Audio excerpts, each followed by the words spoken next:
Welcome back everyone, it's Richie here again. Today let's talk about how to get your players interested in your quests, because no matter how evil the villain that you have created or the battleground that you have sunk hours in, if they don't get interested, they don't latch onto your ideas, it will all go to waste.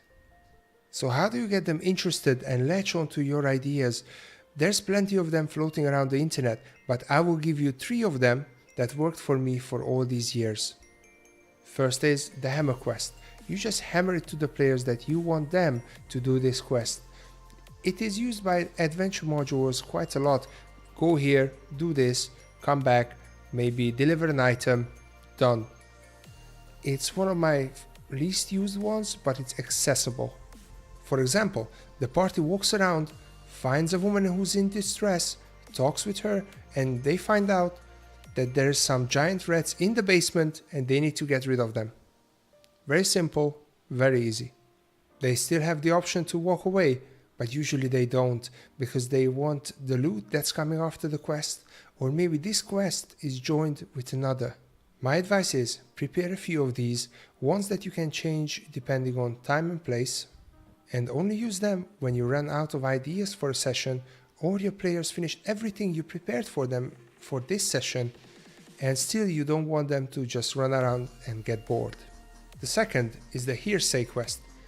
This quest they usually overhear from somebody, maybe a bard is singing an epic story, maybe they have eavesdropped on someone, or they just saw something that piqued their interest. In this way, you show them this is optional and they don't need to do it. For example, my players arrived in a capital city and saw this massive build-up of mercenaries. The 3 major houses started to hire mercenaries left and right, but none of the mercenaries knew what they're going to be hired for.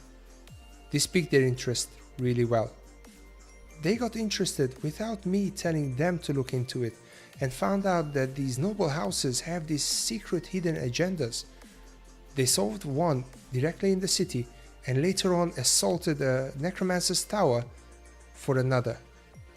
This will be more satisfying for them as they gather the information and do the legwork themselves. And how you can use this is you leave inconsequential remarks on their surroundings, maybe things that do not matter at all, but when they latch onto it, you can flesh it out a little bit more. Maybe they see a lot of people surrounding a house, and when they investigate, they want to burn it down. Then they will ask why they want to burn it down. They will get more involved. Or maybe they will see an old man in an alleyway who's surrounded by a lot of cards. When they go up to it, because they want to know what's up, they see that this man is a fortune teller. They find an orb lying in the desert that contains the memories of a long dead adventurer who has a lot of treasures hidden away. You can use this with success if you feel that your player characters are underleveled for the big encounter that you're building. Also, when there is a time gap between moments in your main campaign, you can fill it up with this kind of quests. Thirdly, the hanging quest. This is an awesome way to give some pointers, some information to the players, then just leave them hanging for a while. Let them stew in it, let them talk about it and listen to them. And this gives time for you, the DM, to prepare for the next session. Maybe even flesh it out a little bit more, make it more personal for one of the player characters. For example, my players went into a tomb hidden in a cave by the bequest of a mayor to find out who orchestrated the attack on their town by an army of goblins.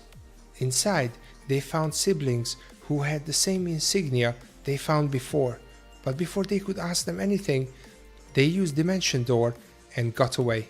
My players later on for a few sessions they tried to find information on the siblings but couldn't. I saw that they wanted to know more, but I let them wait a bit.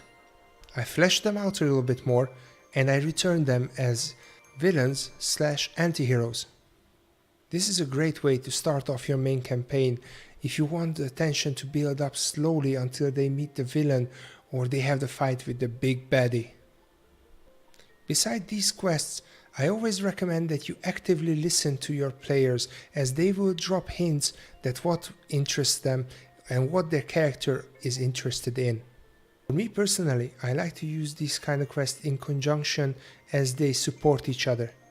Like in my previous game, they talked to the barman, got the information of where to go, who to find, but not the contact. They know they're gonna get 500 gold, but the barman gets killed before he could say anything.